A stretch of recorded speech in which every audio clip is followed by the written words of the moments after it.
The man merely noticed a bean rolling across the table and instantly uncovered a terrifying secret. This could only mean one thing.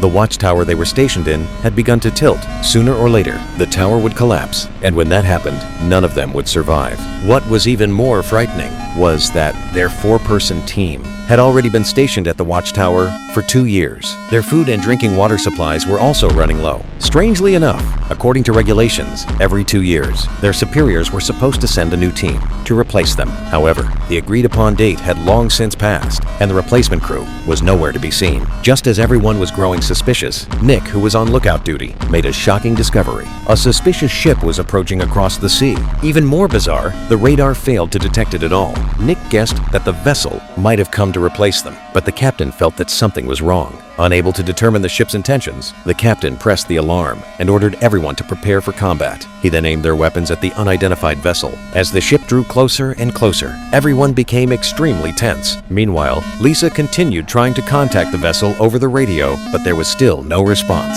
Just as everyone waited for the captain's orders, he suddenly changed his mind. He immediately took out a handgun and handed it to Nick, then ordered him to investigate. Although Nick was reluctant, as an outstanding soldier, he had no choice but to obey his superior's command. As he got closer and closer to the vessel, he felt increasingly uneasy. No matter how much he shouted, no one responded. Furthermore, the entire hull was covered in rust. Determined to uncover the origin of the ship, Nick suppressed his fear and climbed aboard. He then prepared to enter the interior of the vessel. When he reached the bridge, he discovered that it had long been abandoned. None of the electronic equipment was functioning. All signs indicated that the ship had been deserted for a very long time. As Nick ventured deeper into the vessel, he unexpectedly discovered 4 sets of protective gear. In that instant, Nick realized that this was the very ship sent to replace them. But the strange question remained: where had the 4 replacement crew members gone?